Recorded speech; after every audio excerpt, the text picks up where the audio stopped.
Cubism, an art form that was revolutionary during the early to mid 20th century, as it gave a new way of looking at things, as most art forms will do.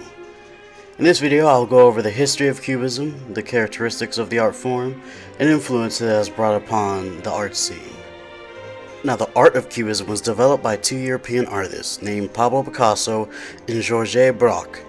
It was originally made in an abstract form in order to respond to the rapid advancements that this new century had brought, in a way that nobody would have predicted.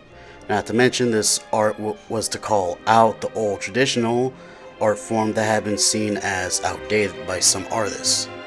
So it was to challenge the then modern conception of art, which had been around since the Renaissance, by trying to show a different perspective of style. In a way, it was supposed to reflect the new age they had entered, with new technological advances such as the telephone, camera, automobiles, and even the airplane. The artists found it hard to represent these new things, so Picasso and Georges came up with a new form in seeing called Cubism.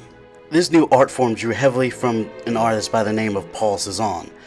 The late art forms of Cézanne, in which Paul found the classic perspective denied, as it was a real piece of painting, so he decided to flatten the space of the painting in order to give more emphasis of the surface of his works.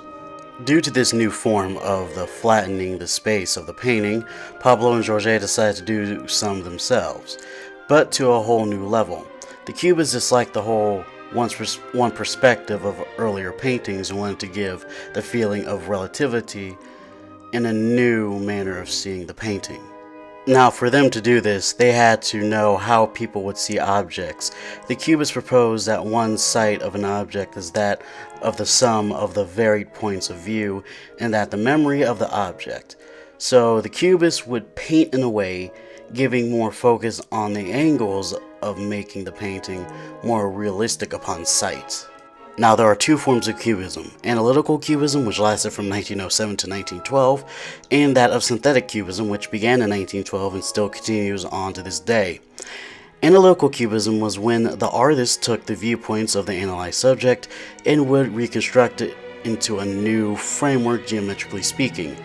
This form limited the use of colors.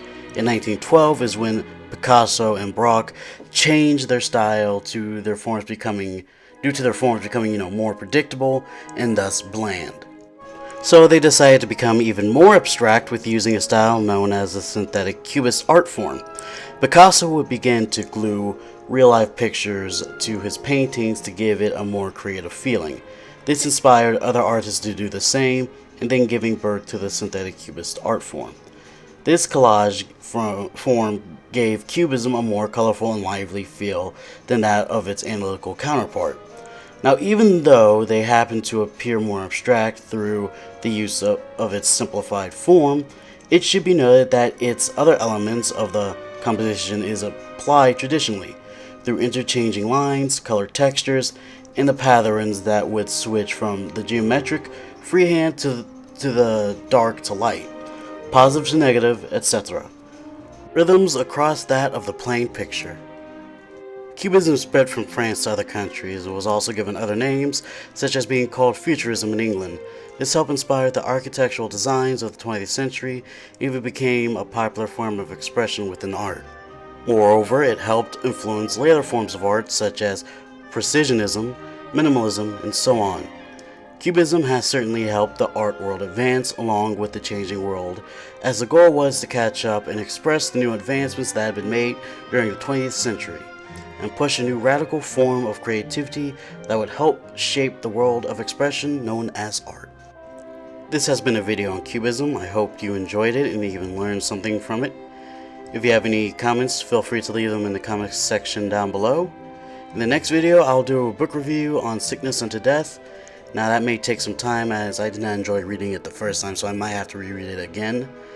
And this has been Record 98, signing off.